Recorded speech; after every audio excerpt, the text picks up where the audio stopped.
गुरुर्ब्रह्मा गुरुर्विष्णू गुरुर्देव महेश्वर सद्गुरु साक्षात् परब्रह्म तस्मै श्री सद्गुरुभ्यो नमः। जय जय रघुवीर समर्थ। जय जय रघुवीर समर्थ। श्रीमद्दासबोध दशक 15वा आत्मदशक समास 7वा आदर्द निरूपण नाम। श्रीराम समर्थ। जय सद्गुरु। समर्थांनी या समासात अधोर्ध निरूपण म्हणजे अधोर्ध म्हणजे खाली जाणे अधपतन आणि वर जाणे म्हणजे ऊर्ध्वगती, या दोघांचं मिश्रण केलेलं आहे आणि याचं स्वरूप स्पष्ट केलेलं आहे। जगातील सर्व विकार जे आहेत, 8 विकार जे आहेत, लाभ मोह क्रोध अहंकार, यांचं मूळ जी माया आहे, ही माया आहे, मूळ माया आहे। आणि हे जसं जाणतं होतं तसं जर आचरण केलं नाही तर ते अधोगती जाते, अधोगतीकडे।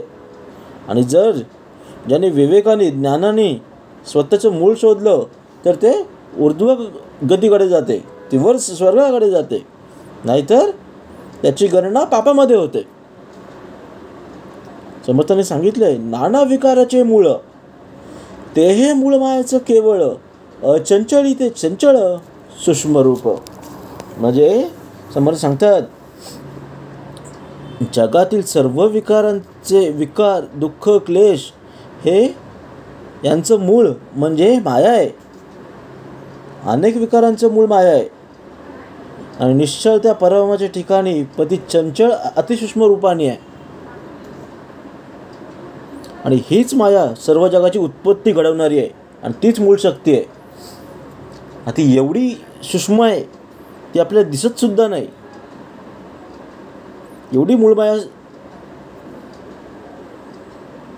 छोटी आहे, छोटी बनूच शकत नाही, तिला न दिसणारी आहे, पण आहे, तिची फक्त जाणीव होते। जसा आपण सकाळी सूर्यप्रकाश येतो, जेव्हा आपण धुळीचे कण त्याच्यावरती पाहतो, छोटे छोटे छोटे, त्याचे छोटे भाग, त्याचे 6 भाग केले की अणुरेणू तयार होतात आणि त्याच्या 1000 पट जेव्हा ते आपल्याला धूळ दिसते काचेवरती, एवढी छोटी छोटी, त्याच्या 1000 भाग केले की ती मूळ माया म्हणून समजते, मूळ माया होते।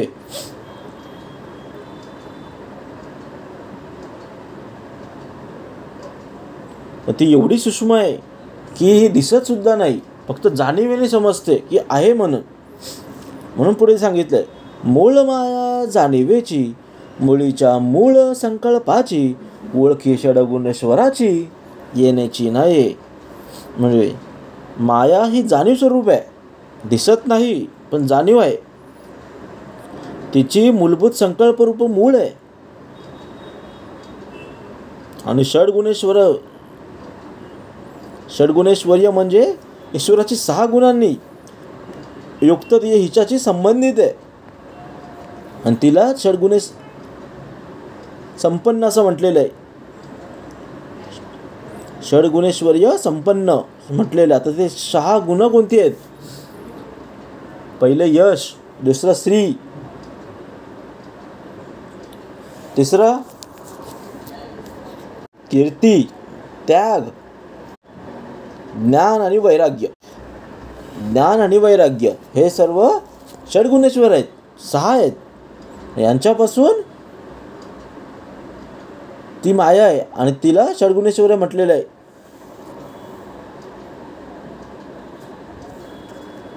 प्रकृती पुरुष शिवशक्ती, अर्ध नारी नटेश्वर म्हणती, परी ती अवघी जगज्योती, मूळ त्यांची। म्हणजे प्रकृती आणि पुरुष,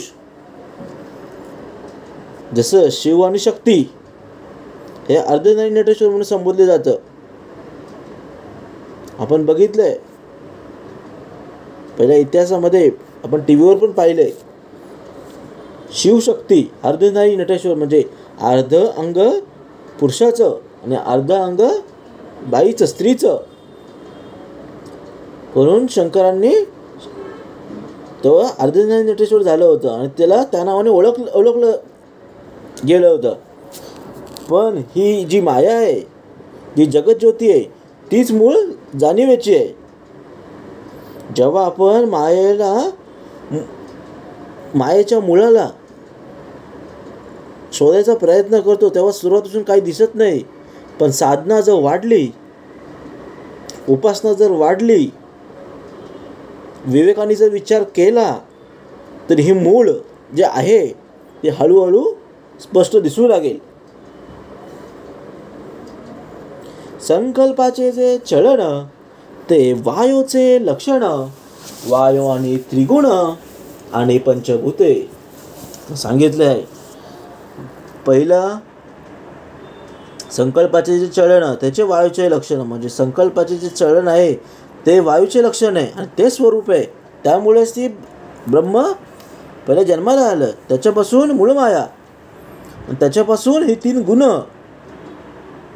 आणि त्रिगुणापासून हे पंचभूते, सत्व रज तम हे 3 गुण आणि त्याच्यापासून पंचमहाभूते, पृथ्वी आप तेज वायू आकाश हे पंचभूत हे निर्माण झाली.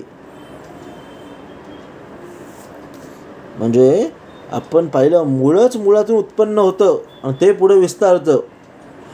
परंतु त्या मुळाला खरं स्वरूप समजणं अत्यंत कठीण आहे. समर्थ तेच सांगतायत, आपल्याला विवेकाने विचार करायचा आहे.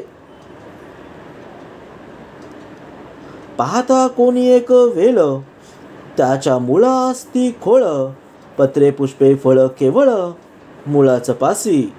म्हणजे एखादा जर वेळ पाहिला तर त्याच्या मुळ्या खोल गेलेल्या असतात, त्याच्या जी मुलं असतात ती एकदम जमिनीच्या आतमध्ये गेलेले असतात. पण त्या मुळांना त्यामुळेच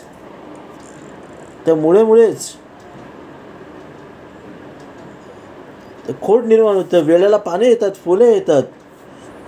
तसं समर्थ सांगितलं आहे. अधोर्ध म्हणजे जेव्हा मूळ आहे, मन आहे, हे विषयामध्ये खाली वाढलं, विषयामध्ये जर गेलं, वाढतं गेलं तर त्याची अधोगती निश्चित आहे. आणि जर मन पवित्र असेल, भक्तीत असेल, जेव्हा ते परब्रह्माकडे असेल तर ते वर जातं आणि तेव्हा ऊर्ध्वगती होते, नाहीतर अधोगती. तर अध आणि ऊर्ध्व. अध म्हणजे काय? अधोर्ध म्हणजे 2 दिशा आहेत, ऊर्ध्वगती आणि अधोगती. अधोगती म्हणजे सांगितले समर्थ, अधोगती कशात म्हणतात म्हणजे मोडतात, एक विषयामध्ये, एक इंद्रिय सुख आणि तिसरं माया, हे म्हणजे अधोगती. आणि ऊर्ध्व म्हणजे आत्मज्ञान, ब्रह्मज्ञान आणि मुक्ती. मन ज्या दिशेने वाढतं तशीच त्याची गती होते.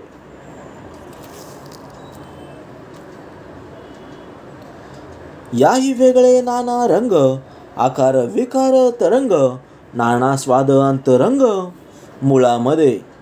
म्हणजे समज सांगतात, इतरही त्या वेळाच्या ठिकाणी जे नाना रंग आहेत, आकार आहेत, विकार आहेत, तरंग आहेत, नाना स्वाद आहेत, पण त्यांचा अंतरंग जे आहे ते मुळामध्येच आहे.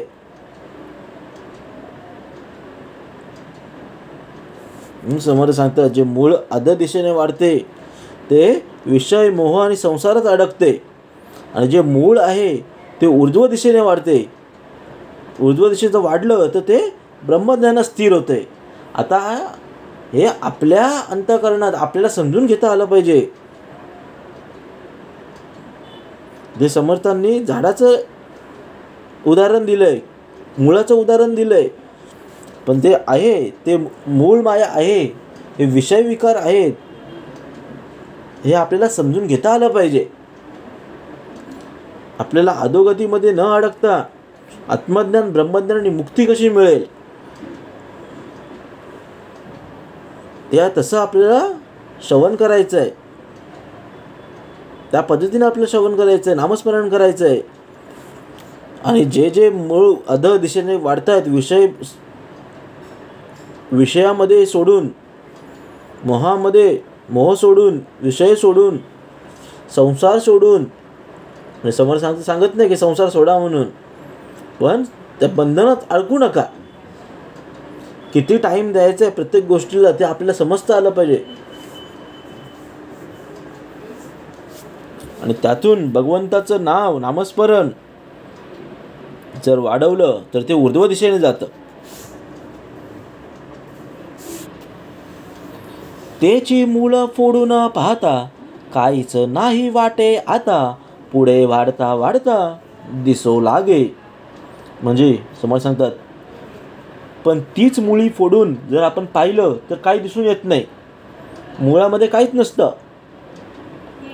म्हणजे त्यामध्ये जे त्यात काही नाही असं प्रथम वाटतं आपल्याला. आपण जेव्हा पाहतो तेव्हा आपल्याला वाटतं मुळामध्ये काहीच नाही आहे. पण जशी त्या वेळेची वाढ होते, ते झाडामध्ये परिवर्तित होते, तेव्हा ते स्पष्ट आपल्याला दिसून येतं की मूळ किती स्ट्रॉंग आहे. तसंच समोर सांगतायत, आदवदेहाचं निरूपण ज्ञानी सांगत असे कारण, विवेक जाणुनी जन तेची वर्ते. म्हणजे आदवर्द म्हणजे काय हे ज्ञानी पुरुष सांगतात, आणि जे विवेकाने जाणणारा मनुष्य आहे तो ओळखून तसं आचरण करतो. काड्यावरी वेळ निघाला, अधोमुखे बळे चालिला, फांपावून पुढे आला भूमंडळी. म्हणजे समोर सांगतात, एखाद्या काड्यावरही कधी कधी वेळ निघतो, पण तो जोमाने खालच्या बाजूला वाढू लागतो. पण तो फोपावून पुढे पुढे विस्तार पावतो, पण जमिनीपर्यंत येऊन पोहोचतो. तसंच आपल्या इथे सांगितलंय समर्थांनी, काड्यावरी वेळ निघाला. म्हणजे या अंतरीमध्ये, या मनामध्ये, मूळ मायेमध्ये जर विषय अधोगतीकडे गेला तर तो खाली जाईल, अधोगतीकडे जाईल. आणि जर नामस्मरणात राहिला, चांगल्या विचारात राहिला, तर तो ऊर्ध्वगतीकडे जाईल. तैसी मूळ माया जाण, पंचभूते आणि त्रिगुण.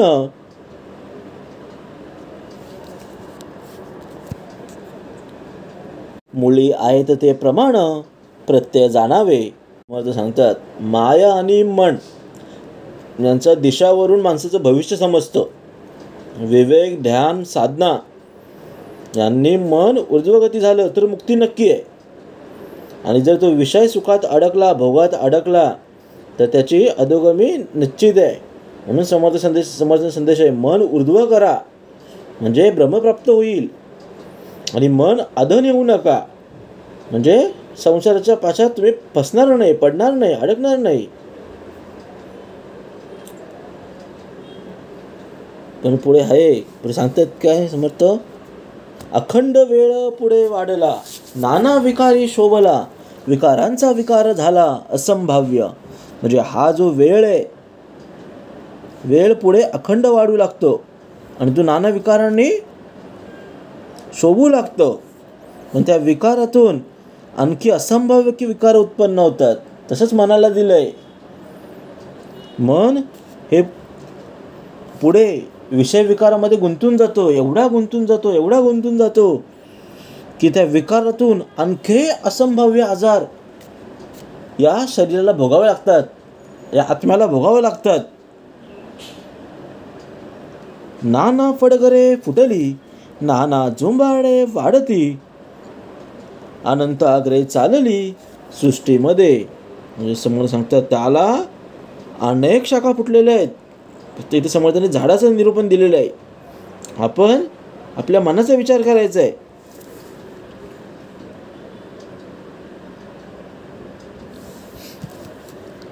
नाना फडगरे फुटली, नाना झुंबडे जुबाडी, अनेक समुदाय वाढले, पण या सृष्टीमध्ये त्याची अनंत अग्र पसरलेली आहेत. कित्येक फळती पडती, सवेची अनेक निगती, ऐसी होती आणि जाती सर्व काळ. म्हणजे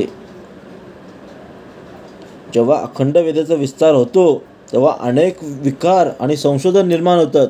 पण त्या विकासित अभिमानाने विकार उत्पन्न होतात त्या विकासामुळे. समोर सांगतात पुढे, अनेक शाखा फांद्या मुळे वाढली व सृष्टीभर विविध रूपाने त्याचे जीव घटक आहे ते विस्तारले. काही कित्येक गळून खाली पडले.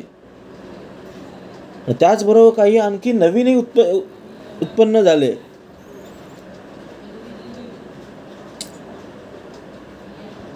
याप्रमाणे कित्येक वेळ आले आणि कित्येक गेले. जशी जशी झाडांच्या फांद्या फुटतात, फुलं येतात, फळं येतात आणि ती शेवटी कोमेजून जातात, तसेच ही सृष्टीचक्र आहे. हा जन्ममरणाचा फेरा आहे. त्या गतीने चालत राहतात. हे सर्व नश्वर आहे. आपल्याला वाटतंय पैसा, अडका, संपत्ती, गाडी, बंगला, माणसं सुद्धा, पशुपक्षी सर्व नश्वर आहे.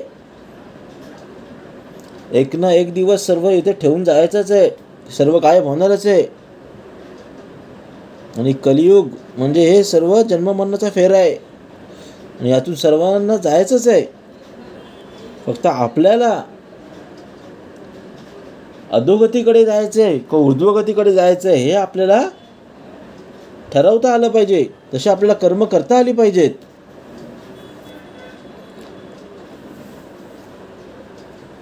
एक वेळाची वाळले पुन्हा तेचे फुटले, ऐसे आले आणि गेले किती एक. काही वेळ वाढतात, काही तिथे फुटून जातात, काही परत कोमसतात आणि परत तिथे काही नवीन उत्पन्न होतात.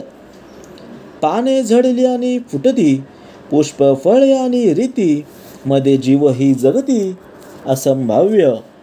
म्हणजे वेळेची जुने पाने गळून पडतात, नवीन फुटतात. तसंच याप्रमाणे फुलं फळं पहिली गळून पडतात आणि नवीन नंतर फुटत राहतात. मध्यंतर असंख्य जीवांची उत्पत्ती आहे. जसजसं समाजात पानं फळं सतत नष्ट होतात तसे ती निर्माण सुद्धा होतात. त्याचप्रमाणे या जगात असंख्य जीव आहेत. सतत जन्म घेतात आणि नष्ट सुद्धा होतात.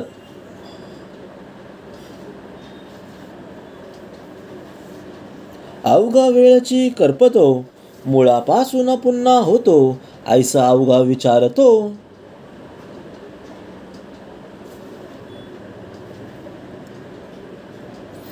प्रत्यक्ष जाणावा म्हणजे कधी कधी संपूर्ण वेळच करपून जाते आणि परत मुळापासून उगवते. आणि याप्रमाणे जर आपण विचार करून पाहिला तर प्रत्यक्ष अनुभवाने सर्व जाणून येतं. मूळ खाणून काढिले, प्रत्यय ज्ञाने निर्मूळ केले, तरी मग वाढणीचे राहिले सकळ काही. म्हणजे वासनामय मूळ खणून काढलं की स्वरूप भावाने निर्मूलन केलं म्हणजे मूळच नष्ट झाली की वेळाची वाढ संपूर्ण बंद होते. तसंच संपूर्ण वेळीला जसा करवीन म्हणजे मूळ असतो त्यावरून त्याला फूल येते, तसा हा सारा विचार मूळ आणि मुळावरती डिपेंड आहे, गुणकारावरती डिपेंड आहे. जो याचा विचार करतो तो खरा ज्ञानी होतोय. समाज सांगतात प्रत्येक गोष्टीचं मूळ कारण हे बीज आहे आणि परिणाम फळ आहे. आणि हे जाणणारा मनुष्यच आहे आणि तो विवेकी आहे. ज्ञान हे फक्त बाह्य नाही तर अंतर्गत ज्या गोष्टी दिसतात त्या निरीक्षणातून आपल्याला प्राप्त होतं.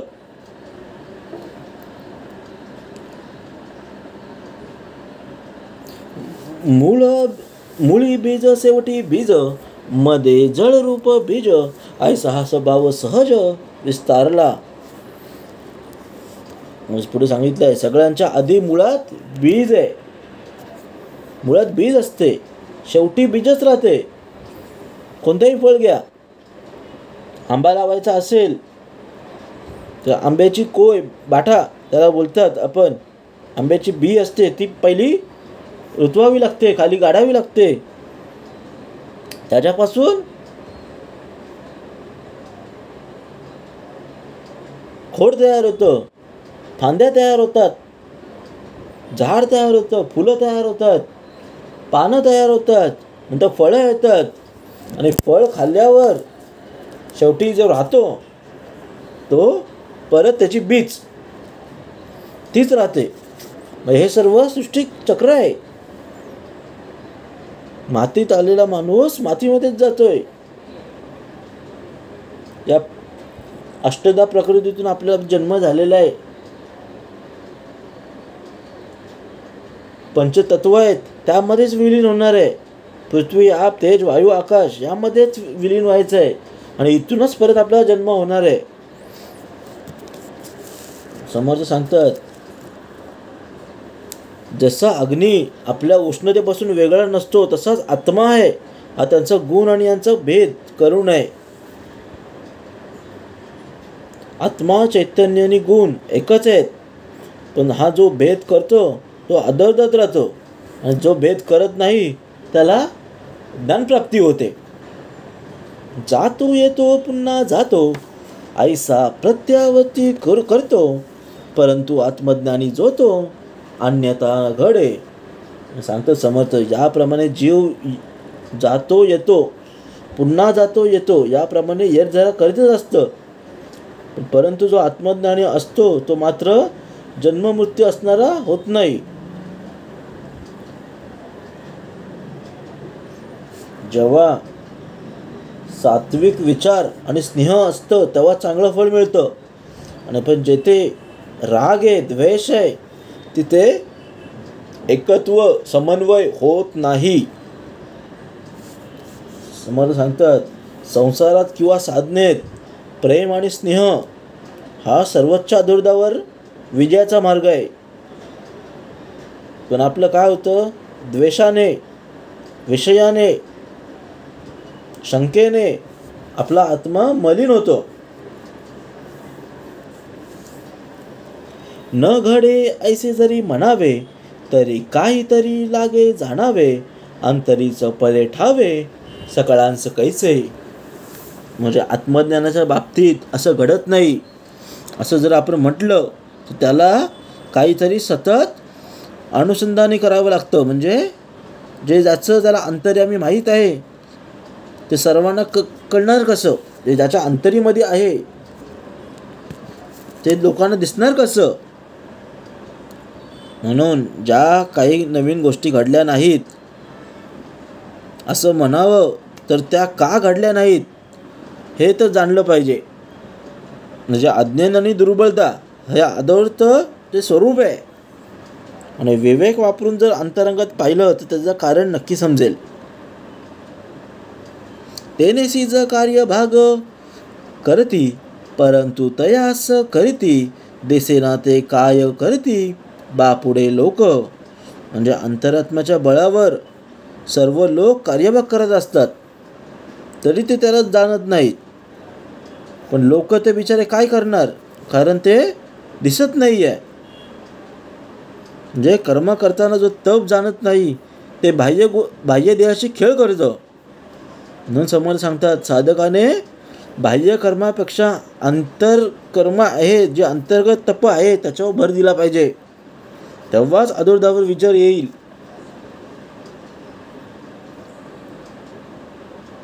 बाह्यकर्म आपण करत असतो, पण आपली अंतर्कर्म आहेत ती पहिली चांगली राहिली पाहिजेत, त्याच्यावर भर दिला पाहिजे.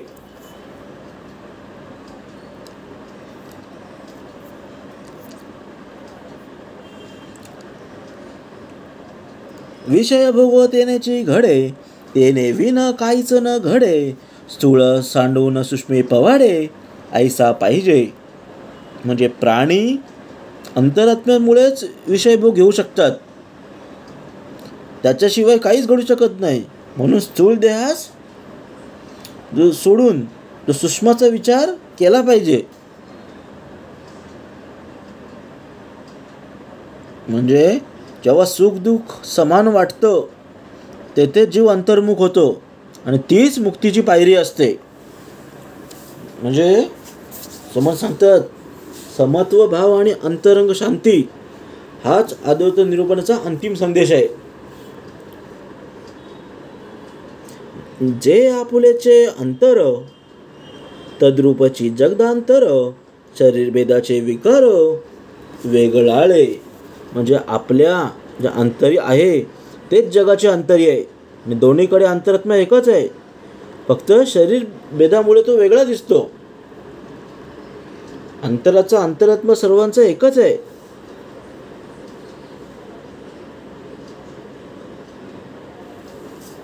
त्याच्याकडे सुद्धा मूळ माया तीच आहे, आपल्याकडे सुद्धा माया तीच आहे. फक्त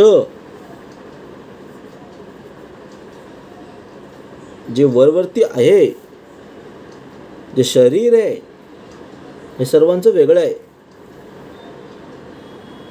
पुढे सांगितलंय, अंगोळीची अंधोळीस वेदेना, एकीचे एकास कळेना, हात पाय अवयव नाना, येण्याची न्याये. म्हणजे एका पायाचे बोट दुसऱ्या बोटालाच जाणवतं,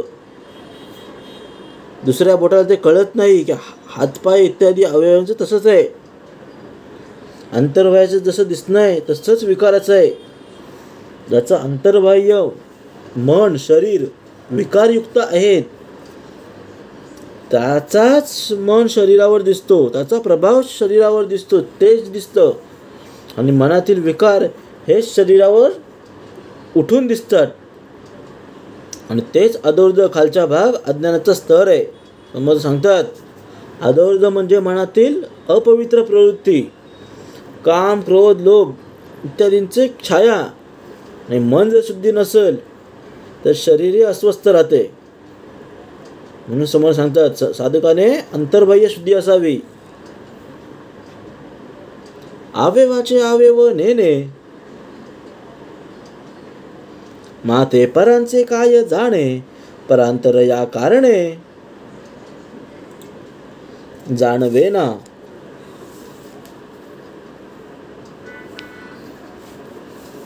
जसं एका अवयवाचे दुसऱ्या अवयवाला समजत नाही, कळत नाही, तर ते दुसऱ्या माणसाचं काय जाणवणार. म्हणून लोकांचं अंतःकरण या कारणात जाणवता येत नाही.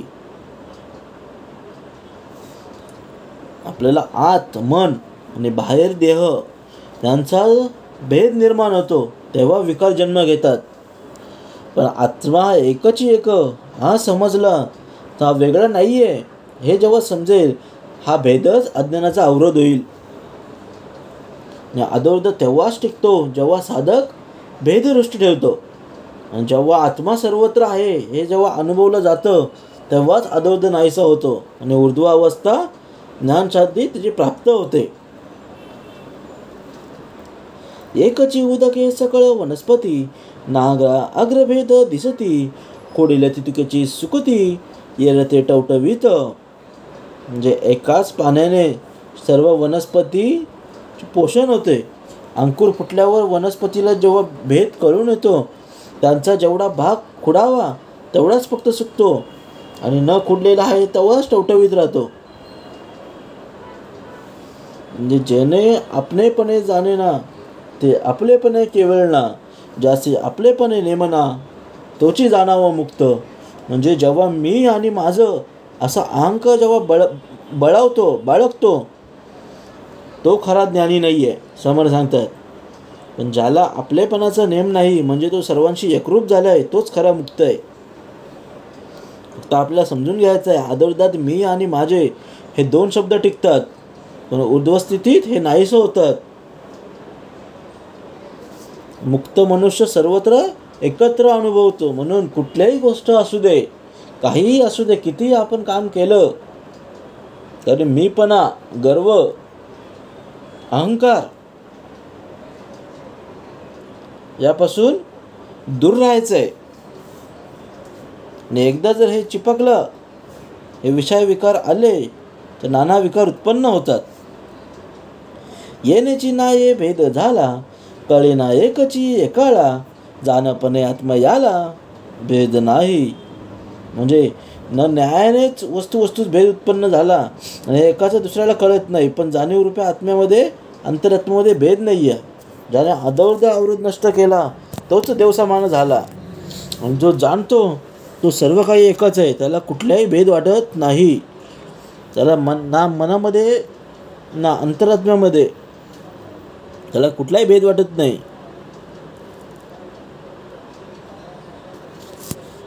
आणि जेव्हा अद्वैत निरूपण म्हणजे खालचा स्तर अज्ञान भेदभाव संपवतो, तेव्हा साधक परमार्थाशी एकरूप होतो. आत्मत्वी भेद दिसे, देह प्रकृती करता भासे, तरी जाणतही असे बहुतेक. म्हणजे आत्म्याच्या ठिकाणी जो भेद दिसतो तो देहाच्या प्रकृतीमुळे दिसतो. प्रत्येकाच्या ठाई दिसणारा जो वेगळापणा आहे देवस्वभावामुळे आहे, तो लोकांना माहीत नसतं. देखोना ऐकोना जाणती, शहाणे अंतर परीक्षिती, दुर्तते अवघे समजती गुप्त रूपे. म्हणजे बहुतेक लोक पाहून ऐकून जाणतात, पण ते शहाणे असतात. आणि जे अंतरंगाची परीक्षा करून जाणतात ते लोक धूर्त लोक असतात. पण आपल्याला गुप्त रूपाने म्हणजे उघड बोलून दाखवत नाही, ते धूर्त असतात, पाठीमागून बोलतात. तर आपल्याला समजून घेता आलं पाहिजे. जो बहुतांचे पाळन करी, तो बहुतांचे अंतर विवरी, धूर्तपणे ठाऊकी करी सकळ काही. म्हणजे जो अनेकांचे पालन करतो, अंतरंगांचे अंतरंग तपसून पाहतो, त्याला धूर्तपणामुळे सगळं काही ठाऊक होते. जो कोणी आपल्याला उपदेश करील, जसं आपल्याला सांगेल तसं आपण वागतो, पालन करतो, अनेकाचं अंतरंग पण तपासून पाहतो, आणि हे धूर्तपणामुळे अवगत होते. आधी मनोगत पाहती, मग विश्वास धरती, प्राणी मात्र येणे रीती वर्तत आहे. म्हणजे दुसरे लोक जे आहेत आधी मनोगत पाहती, लोक दुसऱ्यांचे मनोगत आधी जाणून घेतात, मग त्यांच्यावर विश्वास ठेवतात. आणि सर्व प्राणी मात्र हे अशाच प्रकारे वागत आलेले आहेत आणि वागतात सुद्धा. स्मरणामागे विस्मरण, रोकडी प्रचित प्रमाण, आपले ठेवणे आपण दुखताय. म्हणजे स्मरणानंतर विस्मरण होतच असतं, याची रोकडी प्रचित आपल्याला येतच. त्यामुळे वस्तू आपल्याला आठवत नाही. हे होतं जेव्हा आपण बाळपणामध्ये म्हणजे जन्मल्या आपण विसरून जातो, आपल्याला आठवण राहत नाही. हळूहळू जसं आपलं वय वाढतं तसं आपलं हळूहळू ज्ञान वाढतं, विचार करण्याची क्षमता आपली जास्त होते. आणि अजून जर जास्त होत गेलं, वयाची 60पर्यंत आलं, परत ते त्यांचं आहे तो चक्र खाली निघून जातं. म्हणजे हळूहळू स्मरणबुद्धी जी आहे बुद्धी आहे ती खाली स्मरण नाहीसं करते. म्हणून समर्थांनी सांगितलेलं आहे, म्हातारपण हे दुसरं बाळपण आहे. आपलेचा आपले स्मरेना, बोलिले ते आठवेना, उठती अनंत कल्पना, ठाऊके कायचा. म्हणजे आपलीच वस्तू आपल्याला आठवत नाही, आपण जे काही बोलतो ते आपल्याला आठवत नाही. त्यामुळे मनात अनंत कल्पना उठत असतात. पण समोर सांगतात ते लक्षात राहणार कशा. ऐसे हे चंचळ चक्र, काही नीट काही वक्र, झाला रंक अथवा चक्र, तरी स्मरणे. म्हणजे ऐसे हे चंचळ चक्र, हे सर्व चक्र आहे, विस्मरणाचे चक्र सुरू आहे. त्यात काही सरळ चालते तर काही वाकडे असते. रंक असो किंवा इंद्र असो, कुणालाही स्मरण विस्मरण हे होतच असते. पक्षी असो, प्राणी असो, मनुष्य असो, रंक असो किंवा इंद्र असो, स्मरण विस्मरण हे होतच असते. स्मरण म्हणजे देव, विस्मरण म्हणजे दानव, स्मरणाविस्मरणे मानव वर्तती आता. मला सांगतात स्मरण म्हणजे देव, जो जाणीवेत आहे, जो स्मरणात आहे तो खरा देव आहे. आणि जो नेणिवेत आहे, विस्मरणात आहे, तो दानव आहे. दानव म्हणजे राक्षस. आणि जो जाणीवमध्ये नेणीवमध्ये दोघांमध्ये आहे, स्मरणाविस्मरणामध्ये आहे, तो मानव आहे. आपण मनुष्य आहे. आणि हे जीवनात दिसून येते, पृथ्वीवर दिसून येते. म्हणून चेवी आणि धाववी, संपत्ती द्विधा जाणावी, प्रचित मानसी आणावी, विवेकसहित. म्हणून समोर सांगतात, म्हणून चेवी आणि दानवी. म्हणूनच मानवी संपत्ती दोन प्रकारची असते, दैवी प्रकृती अथवा दानवी स्वरूपाची. पण विवेकाने आपल्या मनात त्याची प्रचिती घ्यायचे. विवेक जाणावा, आत्म्याने आत्मा ओळखावा, नेत्रे नेत्रीची पाहावा, दर्पणीचा. म्हणजे विवेकाने सारासार विवेक जाणायचा आहे. अंतरात्म्याने अंतरात्मा ओळखायचा. डोळ्यांनीच आरशातली डोळा पाहायचा आहे, तेव्हा जाणीव होईल. स्थूळ खाजवावे, सूक्ष्म समजावावे, कोणेने बाणावे, अंतर्यामी. म्हणजे स्थूळाने स्थूळ खाजवावे, सूक्ष्माने सूक्ष्म जाणून घ्यायचे, खुनेने अंतर्यामी खून बांधून घ्यायचे. जसं आपण काटाने काटा काढतो तसंच आपल्याला खुनेनेच अंतर्यामी बांधून घ्यायचे.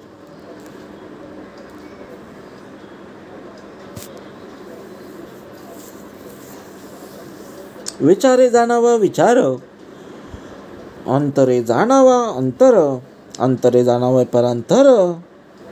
मनोनिया म्हणजे विचाराने दुसऱ्यांच्या मनातील विचार जाणावा. आपल्या अंतरंगावरून लोकांचा अंतरंग जाणावे. दुसऱ्यांच्या अंतरंगाची समरस होऊन ती जाणून घे. आणि तेव्हा जाणून घेतलं तर अंतरी आहे परांतर आहे, हे सर्व म्हणून आहे. स्मरणा माझी विस्मरण, हेची भेदाची लक्षण, एकदसी परिपूर्ण होत नाही. समोर सांगतात, स्मरणा माझी विस्मरण. अंतरात्मा सर्वत्र आहे, पण या स्मरणाचे विस्मरण होऊन मी तू इत्यादी भेद निर्माण होतो, मीपणा निर्माण होतो. आणि हा भेद एक दिशी साक्षेप असल्याने परिपूर्ण म्हणजे खरा नव्हे. पुढे सिके मागे विसरे, मागे उजडे मागे अंधारे, पुढे उजडे मागे अंधारे, पुढे स्मरणे मागे विस्मरणे, सकळ काही. म्हणजे समोर सांगतात, पुढचे शिकले मागचे विसरतो. जे आपण पुढे शिकतो लहानपणापासून मागे मागे विसरत जातो. आपण पहिलीचा दुसरीला, दुसरीला तिसरीला जे आपण धडे पाहिलेत, जेव्हा आपण तिसरीला जातो तेव्हा पहिलीचे धडे पूर्ण विसरून जातो, मागचा अभ्यास पूर्ण विसरून जातो. तसंच आहे. समोर सांगतात, आजच्या दिवसात ज्या घडलेल्या घटना आहेत तो उद्या आपण विसरून जातो.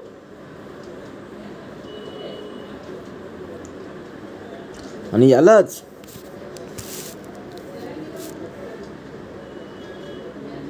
अद्वैत निरूपण म्हणजे मूळ माया म्हटलेलं आहे. ही माया आहे. तुर्या जाणावी स्मरण, सुषुप्ती जाणावी विस्मरण, उभयता शरीरी जाण, वर्तती आला. समोर सांगतात, तुर्या व्यस्था म्हणजे स्मरण.